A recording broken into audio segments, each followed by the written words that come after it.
महिला फूट फूट कर रोने लगी। अचानक अपने बॉयफ्रेंड के साथ एकमात्र फोटो फाड़ दी, फिर उसे अपना रेजिग्नेशन सौंप दिया। बॉयफ्रेंड अपने पहले प्यार के साथ बातचीत में इतना व्यस्त था कि उसने बिना देखे ही साइन कर दिया। वह अपनी एक्स गर्लफ्रेंड से मिलने के लिए उत्सुक था। उसने दीवार पर लगी फोटो पर ध्यान नहीं दिया, जहाँ केवल उसका अकेला चेहरा था। निराश और टूटा हुआ महिला ने चुपचाप विदाई पत्र लिखा, जबकि प्रेमी अभी भी अपनी एक्स गर्लफ्रेंड के साथ इश्कबाजी कर रहा था। इस बात से पूरी तरह अनजान कि वह महिला जो 5 साल से उसके साथ गुप्त रूप से रह रही थी, हमेशा के लिए उसकी दुनिया से बाहर जाने के लिए तैयार थी। पता चला कि उसे उसकी बेस्ट फ्रेंड ने अपने छोटे भाई की देखभाल करने के लिए कहा था, लेकिन कौन सोच सकता था कि वह आदमी अपने से 10 साल बड़ी महिला के प्यार में पड़ जाएगा। शुरुआत में उसने उम्र के अंतर के कारण उसे कई बार रिजेक्ट कर दिया, लेकिन एक शराबी रात ने उनके बीच की दीवार को तोड़ दिया। तब से चाहे उसने खुद को दूर करने की कितनी भी कोशिश की, वह लगातार उससे चिपका रहा और वह धीरे धीरे उसके कोमल स्नेह के जाल में फंस गई। नीले आसमान और सफेद बादलों के नीचे उसने एक बार एक उल्का पिंड पर एक इच्छा जताई और उससे और केवल उससे ही जीवन भर प्यार करने का वादा किया। लेकिन हर बार जब वह शादी की बात करती तो उसके पास हमेशा कोई न कोई बहाना हो। पहले साल उसने कहा कि वह अभी भी यंग है, स्नातक होने के बाद वे सार्वजनिक रूप से अपनी बात कहेंगे। तीसरे साल तक उसके परिवार ने उस पर शादी करने का दबाव बनाना शुरू कर। उसने कहा कि उसका करियर अभी शुरू ही हुआ था, जब चीजें स्थिर हो जाएंगी तो वे इस बारे में बात करेंगे। 5वें वर्ष तक वह गलती से उसके निजी कमरे में चली गई और उसे अपने दोस्तों से बात करते हुए सुन लिया। पता चला कि वो उनके रिश्ते के बारे में एक खेल की तरह कहानियां साझा कर रहा था। उसे उनके साथ बिताए सभी पल याद आ, लेकिन उसे एहसास हुआ कि वह उसके और उसके दोस्तों के लिए एक मजाक बन गई थी। पूरी तरह से दिल टूट जाने के बाद वह बिना किसी हिचकिचाहट के घर जाकर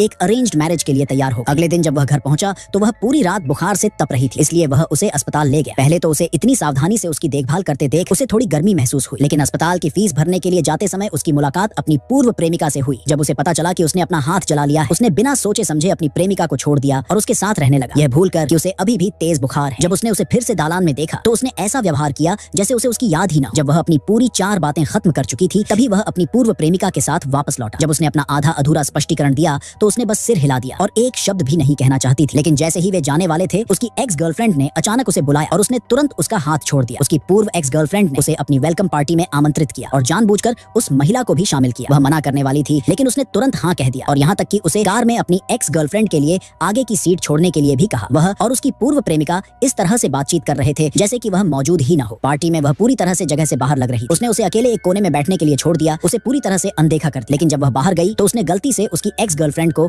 उसके दोस्तों से बात करते हुए सुना और उसे एहसास हुआ कि उसे तो केवल अपमानित करने के लिए इनवाइट किया गया था।